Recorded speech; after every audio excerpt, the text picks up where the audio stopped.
Within days, President Trump is expected to declare the opioid epidemic a national emergency. One of the tools he most often says is crucial in fighting the war on drugs is to build a wall on the border with Mexico. But here's the question: when it comes to opioids, what would this wall actually do? Joining us now, CNN Chief Medical Correspondent Dr. Sanjay Gupta has taken a really close look at all these issues. Sanjay. Hey, John, it's a great question, and I will start off by saying, look, the war on drugs as people know it is a totally different war nowadays. The drugs are so different, as you're about to see, in terms of potency, in terms of size, in terms of quantity. You could decide what you think, if a wall would actually make a difference.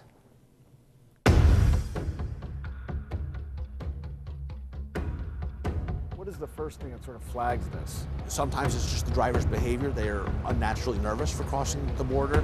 Sometimes it's the car hasn't crossed the border a lot, or sometimes it's the car's crossed the border, too often.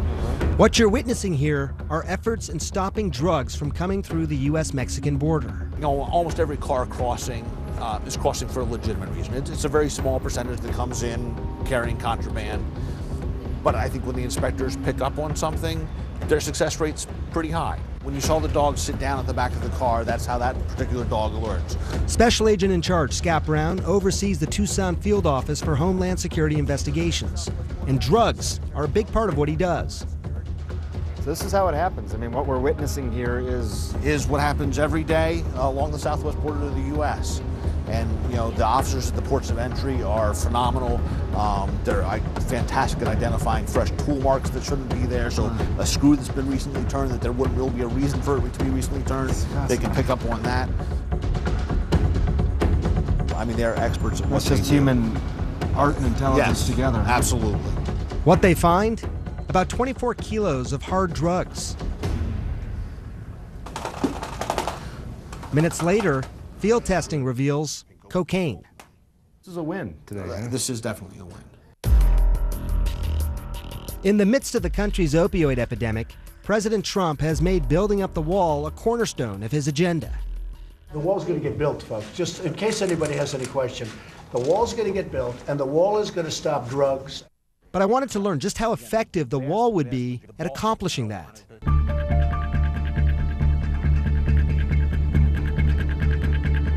This literally is a physical wall in between two countries that we're looking at here. The vast amount of hard narcotics don't come through at places like this. The vast amount of hard narcotics come through at the ports of entry where we just were. And besides meth, cocaine, heroin, or marijuana, it's fentanyl, which is 50 times stronger than heroin. It's the biggest challenge nowadays. The most recent numbers from the Centers for Disease Control found that overdose deaths from synthetic opioids like fentanyl rose over 72% in just a year. In the past, cartels might try and smuggle 100 kilograms of drugs across the border. It wasn't easy to do. They were likely to get caught. But here's part of the problem. Nowadays, they could smuggle across something that looks like this. This is just a 1 kilogram bag of flour.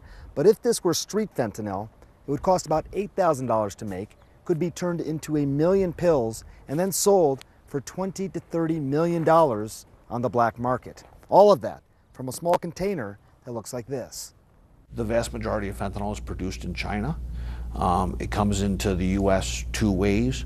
It comes into Mexico, where it is either pressed into pill form or combined with heroin. The other way it comes in is American consumers buying it direct, oftentimes from vendors out of China.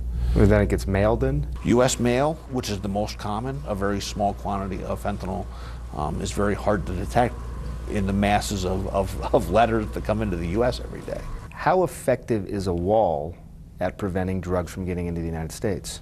In terms of hard narcotics, no, I don't know that we get it immediately safer over hard narcotics. As of right now, the vast majority of hard narcotics come in through the ports of entry in deep concealment, or come in through the mail or express consignments. And John, I should point out, when it comes to the mail, you may know this, but there's about 1 million pieces of mail that come in every day that have no electronic record, We don't know exactly where it came from, how many places that piece of mail may have visited beforehand. So that's the real concern. It's the drugs are so small, as you saw there, John. Sending the mail has become a real option for people who are trying to get this into the country. Sanjay, you're holding that 2-pound bag of flour, which if that were a package of fentanyl, 1 million pain pills. How potent is that? It's so potent, John. When I was in medical school and training, there was nothing that you'd say is 100 times more powerful than morphine. But it is. It's 100 times more powerful than morphine, and they're constantly manipulating it to make it even more powerful than that as well. You've heard about carfentanil probably. Some people have referred to it as an elephant tranquilizer. It's nuts. And people who think about experimentation in any way, experimenting with drugs, trying it once, those days are over, John, because people who would experiment with something like this are literally putting their lives on the line nowadays, given how powerful this stuff is. And again, the economics, as you point out, $8,000 with the raw ingredients could be turned into $30 million. They're just going to keep trying over and over and over again with an incentive like that.